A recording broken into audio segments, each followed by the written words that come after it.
Blake Lively just got roasted over the weekend by Justin Baldoni's lawyer, Bryan Freedman. It was Bryan Freedman who responded very well, I have to add. She refuses to take any accountability for what she actually did do, which was promote her alcohol brand, her hair care brand, instead of focusing on the issues. She was so rude throughout anybody who asked about. Attorney Bryan Freedman alleges that Blake Lively misled millions of fans about her hair care line, claiming he has concrete evidence to back it up.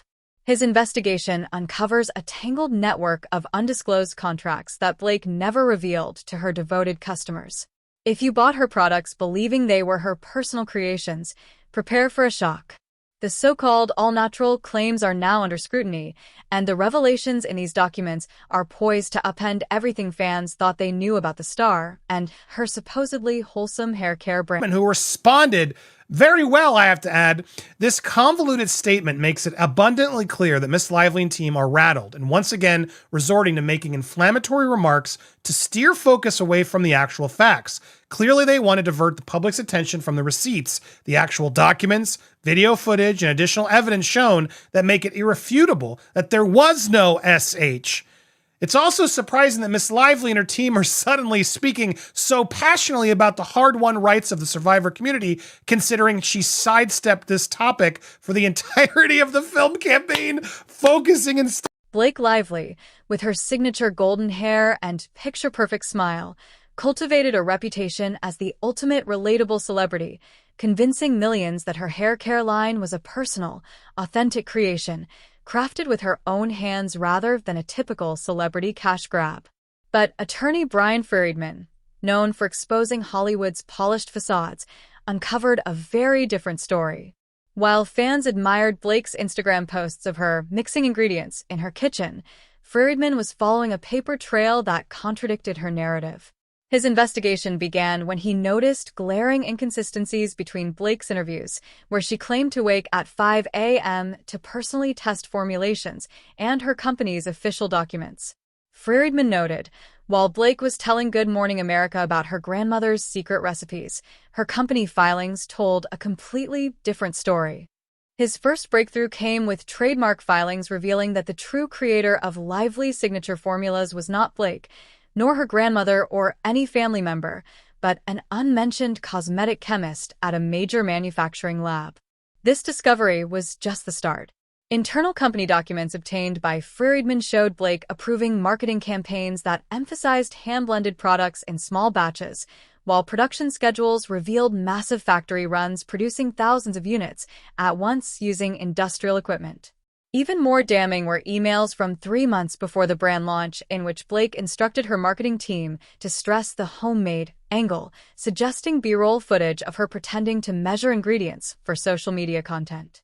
Over 50 separate instances were documented where Blake publicly claimed direct involvement in product creation, including a 2022 Vogue interview in which she asserted, "I personally test every batch to make sure it meets my standards," despite internal quality control documents showing she was not even in the same state as the manufacturing facility during production. What made Freedman's case so devastating was the meticulous pairing of Blake's public statements with her business's legal and production records. Each, "I mix this by hand," claim conflicted with manufacturing contracts, and every story of a generational family recipe was contradicted by lab reports showing anonymous chemists created the formulations. The investigation revealed a deliberate, calculated marketing strategy designed to convince consumers of an origin story that never existed. Freedman emphasized that this was not casual exaggeration but a comprehensive effort to manufacture authenticity, crafting a narrative that misled the public about Blake Lively's personal role in the creation of her hair care line, ultimately exposing a stark divide between image and reality. What Blake Lively's team is declaring, okay? Blake's attorneys Mike Goltub and Ezra Hudson tell TMZ, that's right, Justin Baldoni, the man who has built his brand on supposedly speaking up for victims, believes that the First Amendment rights of victims of SA and harassment to speak out should give way to the rights of perpetrators to sue their victims into oblivion. They add, Justin and his lawyer Bryan Freedman are so hell-bent on destroying Blake, they're trying to shed a law meant to protect victims and send a chilling effect to others from speaking out. I am so offended by this attempt. She's now using real, actual victims out there as a way to get away with this, basically saying he's not allowed to sue and defend himself because I'm a victim, and he's now draining my bills and money and legal costs, and how dare he? Girl, you can afford it. Of all people, you can afford it. This is absurd to use that as a way to stand up for all victims. I'm sickened by the lengths she will go to. The deception behind Blake Lively's hair care empire ran far deeper than anyone suspected. When attorney Bryan Freedman began tracing the paper trail, he uncovered a meticulously concealed network of contracts that contradicted Blake's carefully cultivated public persona. These weren't ordinary business agreements. They formed the backbone of a sophisticated scheme designed to obscure the true nature of her all-natural brand. According to a source close to Freedman's investigation, the contracts were extraordinary in scope and legal sophistication, explicitly structured to prevent consumers from learning the reality behind the products. At the center of this intricate web was a 5-year exclusivity agreement with Synthchem Industries, a major supplier of synthetic ingredients in the beauty sector. Signed 18 months before Blake even launched her brand, the contract guaranteed preferential pricing for synthetic compounds while imposing minimum order quantities that signaled mass production from day one. Those heartwarming Instagram stories depicting Blake mixing ingredients during her pregnancy? Freedman's timeline shows that industrial-scale production was already underway before she even claimed to experiment with family recipes. The contract specified monthly production forecasts exceeding 50,000 units, a far cry from the small batch narrative she shared with fans. The investigation revealed even more alarming details. Internal memos indicated Blake personally approved formulations containing up to 27 synthetic compounds, even while publicly claiming her products were made with love, not chemicals. One email instructed her development team to preserve the natural messaging, regardless of the reality in the bottles. The agreements contained strict confidentiality clauses preventing manufacturers and suppliers from acknowledging their role in her brand. One supplier was legally barred from revealing they produced roughly 94% of the base formulas, despite Blake's repeated claims that she personally sourced ingredients from family-owned farms. Freedman also discovered emails showing she directed marketing materials to obscure certain ingredients on packaging while technically complying with FDA labeling rules. According to beauty industry legal experts, these clauses were specifically crafted to sustain the illusion of a homemade product while concealing the industrial manufacturing process. The contracts also undermined Blake's origin story. She often stated that pregnancy inspired her to create safer, more natural products, yet the agreements were finalized well before her pregnancy announcement, making her narrative impossible to reconcile with reality. Freedman's findings further highlighted how Blake exploited legal loopholes in FTC regulations, which require ingredient disclosure but not the detailing of manufacturing processes or sources. This allowed her to market products as natural or homemade, despite their synthetic and mass-produced nature. Consumer protection attorneys reviewing the documents emphasized that Blake's public claims were significantly disconnected from her actual business practices, exposing a stark contrast between the image she sold and the industrialized operations she secretly ran. Every layer of evidence revealed a calculated strategy, demonstrating a deliberate manipulation of both law and consumer perception to maintain a false narrative while hiding the true mechanics of her enterprise. That relevant info that Justin's put out in the evidence and the context and her using sexy, et cetera, all can come to play. I mean, we have now evidence now where Ryan Reynolds is seemingly admits that his 7-year-old daughter was cast as Kid Pool, saying, suck Wolverine's D off. And then the director's laughing. Yeah, she didn't even really want to do it, and we forced her to do it, and there were 400 versions of it. Many of us are watching that going like, my God, that's horrific. But yeah. Sexy was the line for Blake. Can all of that come into play, and do you think it will? I don't think it'll come into play at trial. I think there's not enough of a connection between what Blake and Baldoni and Blake were doing. I don't think it's enough of a connection versus what ended up being decided on another film between two other people, even though one of them is kind of related. I think the judge will say that's too prejudicial because the reaction you and I just got, right? And then if the jury hears that, well, what does that really have to do with what happened between Baldoni and Lively? That's my Interesting. opinion. Judges are very guarded with regards to things that are too emotional for people to forget what they're really supposed to be concentrating on. Fair enough. But her saying sexy to Justin earlier, absolutely connected and relatable.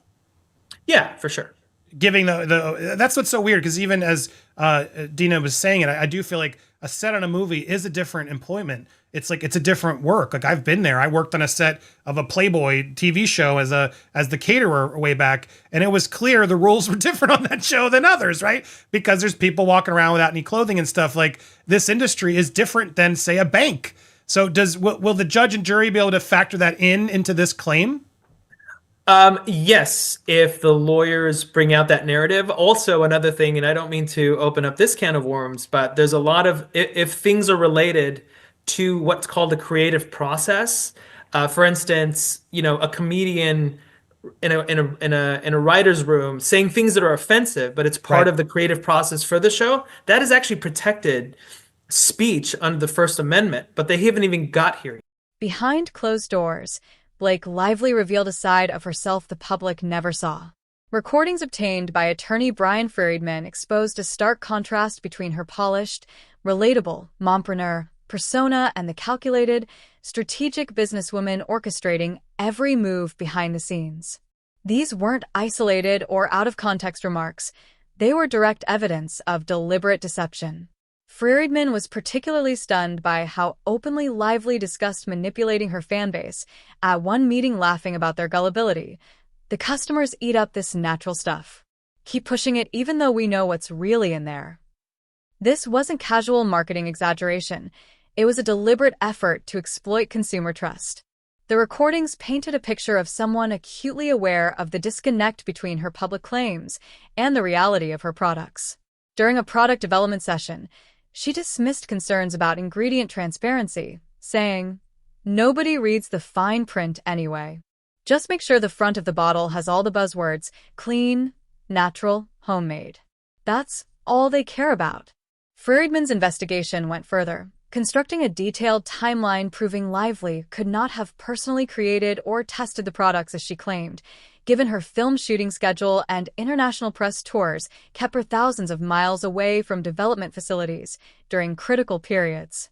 Meanwhile, documents revealed that she had quietly hired a team of professional chemists and formulators responsible for every stage of product creation from concept to production, yet Lively continued publicly taking sole credit for their work. Even more striking, insiders confirmed Lively never actually used her own products.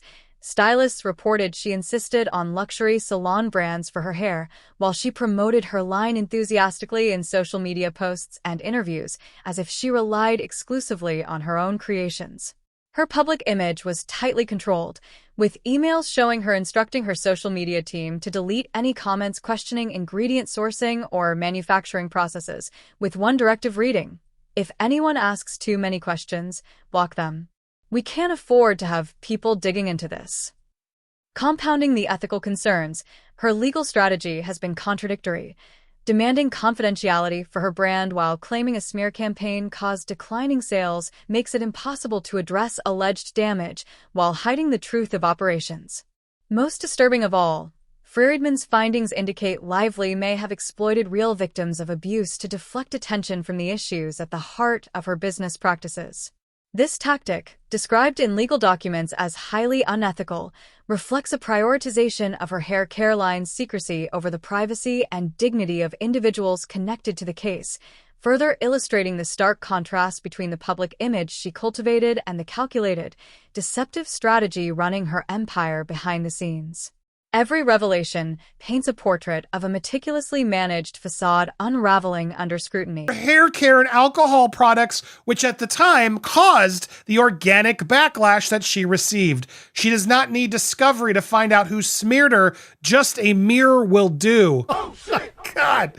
That is an amazing clapback. It is so spot on. That is exactly what this case is about. She refuses to take any accountability for what she actually did do, which was promote her alcohol brand, her hair care brand, instead of focusing on the issues. She was so rude throughout anybody who asked about it. She didn't want to talk about it. And then she just blamed Sony. Well, that wasn't the plan. Girl, you took over the marketing. Maximum Effort took over the marketing. Sony was just doing whatever you asked because you wouldn't do anything unless you kept getting your demands. And now you're going to blame them and everybody else when that failed. Actually, what's crazy is it didn't fully fail from the movie doing okay. The movie did okay, but you didn't do okay. The movie did okay. You got the backlash for what you chose to do. And that's on you. That's not Justin's fault. I fully believe this. And it's disgusting to see she's still using real victims of SH, real abuse, because he called her sexy and because a dude looked her in the eyes while inviting him in to talk to him while she's breastfeeding. Like, it's crazy.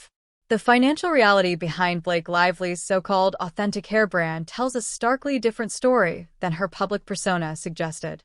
While she portrayed herself as a devoted entrepreneur sharing family recipes, attorney Bryan Freedman followed the money trail and uncovered a highly profitable operation lurking beneath the curated image.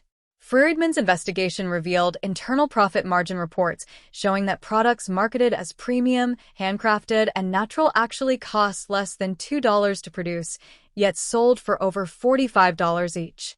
That's staggering markup, over 2,000%, turned Lively's line into one of the most lucrative celebrity beauty ventures in recent memory, all while consumers believed they were paying for exceptional quality and genuinely natural ingredients. The documents portrayed a business driven by financial gain rather than passion, with internal statements indicating Lively personally earned $28 million in the first year alone. This directly contradicted her public narrative that the business was merely breaking even and motivated by love rather than profit. The financial evidence also exposed a systematic pattern of cutting corners on the very ingredients that defined her brand. Freedman found repeated instances where Lively's team substituted cheaper synthetic compounds for the natural elements prominently advertised on packaging. This tactic inflated profit margins while preserving the illusion of high-quality, artisanal products that justified premium prices. Internal communications also revealed that she consistently rejected product improvements that would have enhanced quality but reduced profitability, often coinciding with public statements emphasizing her dedication to excellence. The contrast between her behind-the-scenes decisions and her on-camera persona made the deception painfully clear. Beyond product formulation, Freedman uncovered contracts with numerous social media influencers who were paid substantial sums to post glowing reviews about the results they supposedly experienced before even receiving the products. These prearranged endorsements created artificial buzz while skirting legal requirements to disclose paid promotions, further manipulating consumer perception. Perhaps most revealing were Lively's investment choices. Rather than channeling significant funds into research, ingredient sourcing, or product enhancement, the bulk of her capital was dedicated to marketing her natural image. The emphasis was on crafting a narrative rather than delivering genuinely superior products, prioritizing perception over substance at every turn. Freedman's findings paint a picture of a business built not on family recipes or personal passion, but on one of the most profitable markups in the history of celebrity brands. Consumers, believing they were supporting an authentic, carefully curated venture led by a relatable Hollywood star who prioritized quality, were in reality funding a sophisticated profit machine designed to maximize returns through meticulous deception. Every aspect of the brand, from product creation to marketing campaigns, was engineered to sustain the illusion, exposing a calculated financial strategy that contradicted the wholesome, heartfelt story Blake Lively projected to the public. Guess what happened, guys? Guess what's happening? This was filed also on Friday. Not a lot of people talking about it. She's already out there declaring confidential requests for anything representing her Blake Brown beauty products. Protective order authorizes third parties such as Blake Brown, in this instance, to petition the court to protective order similar safeguards to the extent that discovery material requested implicates contract, blah, blah, blah, blah, blah, blah, blah, blah, blah. Because of her, Blake Brown, it's confidential. Trade secrets. We must protect the confidentiality here of this. What? What? For what? Here's what. Protecting confidential agreements, information, trade, business practice, very competitive beauty industry, healthcare, important to all parties, especially when implicated business arrangements and with international celebrities. Who is she talking about? What the hell does this even mean? What international celebrities are in cahoots with Blake Brown? This is weird. This is absolutely weird. I don't understand it. So what are we missing? What celebrities, what stuff is happening to make this be a thing? That's question one I have. Also, what I love is the fact that she's demanding confidentiality for this, but hold on, too many friggin' ads. She's declaring that because, my God, these ads. Okay, it's not the ER reboot, which it should have been. Guys destroyed the Pit ads. I can't stand. She's doing all this because she's at the same time declaring that sales plummeted because of the smear campaign.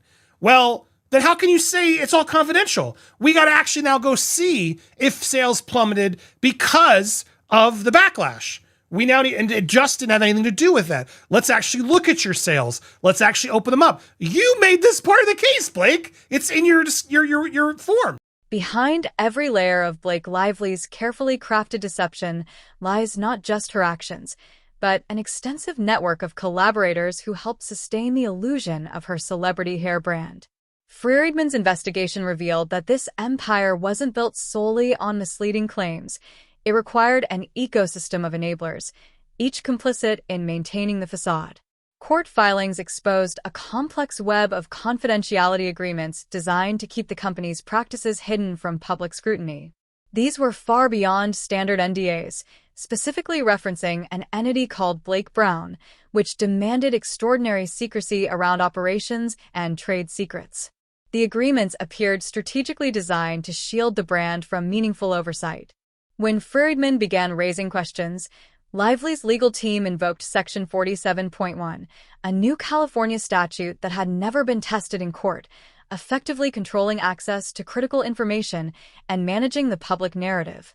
The manufacturer supplying Lively's products was far from passive.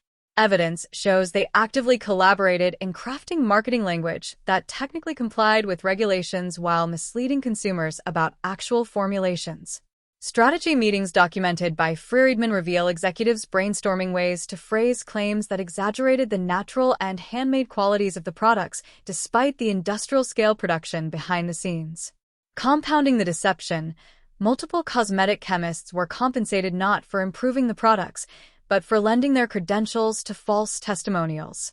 Internal documents confirm that many ingredients they endorsed weren't present in meaningful concentrations, yet their names and authority were used to bolster credibility. Freedman also uncovered a PR operation that created entirely fictitious everyday users, complete with professional before and after photos. These staged representations misled the public into believing in transformative results where none existed. Confidentiality clauses were leveraged to conceal not only operational details, but also sales figures and the consequences of negative publicity. The investigation even raised potential hip-related concerns layered atop consumer deception, highlighting the extreme lengths the network went to protect profits. The influencer ecosystem was equally manipulative. Contracts revealed a coordinated strategy in which influencers were paid to promote Lively's products without disclosure and to actively attack competing natural hair brands. This wasn't standard marketing. It was a calculated effort to suppress competition and control market perception. Adding another layer of sophistication, Lively's team recruited former FDA regulatory professionals to exploit loopholes. These experts guided ingredient listings to technically comply with disclosure rules while concealing the true composition and nature of the products. Taken together, Freedman's findings depict a meticulously orchestrated, multi-layered operation designed to maximize profit and public perception at all costs. From legal maneuvering and marketing manipulation to influencer coordination and regulatory exploitation, Blake Lively's hair brand operated as a highly controlled, deceptive enterprise, leveraging secrecy and a network of collaborators to maintain the illusion of authenticity and natural quality, while systematically misleading consumers and hiding the industrial reality behind the products they purchased. Well, we're going to get through this big lawsuit in a second, but this is the right one. There's so many lawsuits, guys. It's so easy to get drawn in. This is the one. Yes, this is the one response, but here was it is. Section 47.1, which took place on effect on January 1st, has not been addressed in a single published or unpublished judicial decision. Thus, the court's treatment of the statute will become a matter of first impression. Mandatory award of. So anyway, this is clearly a big deal. And this is such a big deal that, this is much more complicated than Blake wants to. She's trying to use this as sort of I'm going to stand up for all victims. So you're going to rule in my favor, and therefore all other victims will be protected. And that's what's trying to happen. But as Ron said, no, it's much more complicated. You can watch his full response over there. It's not going to be so easy. But what's interesting to me is, remember back when I said it was a win for Blake? When I was like, oh man, they're acting for this privacy stuff, and a lot of people were angry at me. No, it's not a win for Blake. Well, she won that confidentiality order, and I said, and I warned, just as Bryan did in that courtroom, this is going to open up to a lot of silliness, a lot of things that Blake's team is going to try to use to make a lot of stuff seem secret, confidential.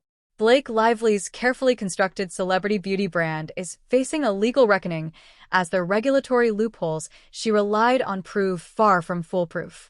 Once Freedman's extensive evidence reached authorities, the fallout was immediate and severe. Consumer protection agencies across 7 states launched full-scale investigations into her hair care line, each with the authority to impose substantial penalties under varying consumer protection laws, creating a tangled legal web she now must navigate. Beyond government scrutiny, loyal customers, once steadfast believers in Lively's kitchen-made miracle products, have organized mass class action lawsuits across multiple states, demanding refunds for products marketed under false pretenses. These aren't mere complaints on social media. They are formal legal actions that could cost millions.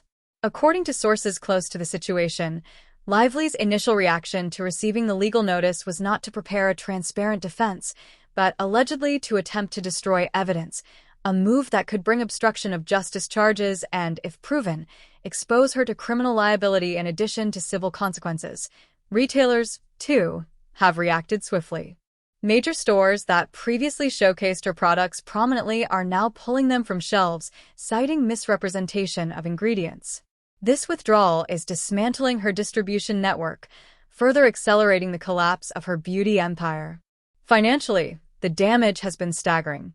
Insider reports suggest Lively's brand value has plummeted, potentially erasing over $50 million from her net worth.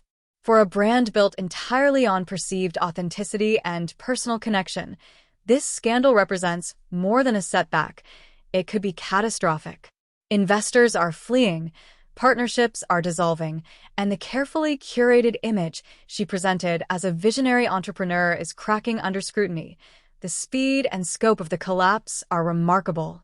Just weeks prior, Lively was lauded for her seamless transition from acting to creating a high-profile beauty line. Now, she faces the possibility of FTC fines exceeding $45 million for false advertising and deceptive business practices, based on Freedman's detailed complaints documenting years of deliberate misrepresentation. Each new day brings additional revelations as former employees, suppliers, and business partners, once silent, come forward to investigators, corroborating and expanding upon the initial findings. These insiders are shedding light on previously hidden facets of her operations, confirming that the brand's marketed image of handcrafted, natural products was a deliberate facade masking mass production and synthetic ingredient substitution. What began as an investigation into potential exaggeration has evolved into a multi-front legal crisis. Freedman's meticulous uncovering of contracts, internal communications, and misleading marketing practices has left Lively in a precarious position, facing regulatory penalties, civil litigation, and irreversible damage to her reputation. The combination of government scrutiny, consumer lawsuits, and collapsing retail support underscores the severity of the crisis, signaling that the empire she spent years building could unravel entirely, leaving both her credibility and fortune hanging by a thread. 800 pages of this response to Jed Wallace. Now, full disclosure, a lot of that is because they're trying to port it over from Texas to New York. And so a lot of it just came into it with the amendments, et cetera. But still, it's way too much to drown into. Kudos to the Court of Random Opinion who actually, I guess, read it all. You are a true icon. I did not. I'm not going to, because a lot of it's just very repetitive of the same stuff. But what's really interesting about all of it, in there, they reveal that Jed Wallace has been, serious medical issues. confidential medical information regarding the hospitalization he experienced due to health condition, which was worsened by the stress of the legal case.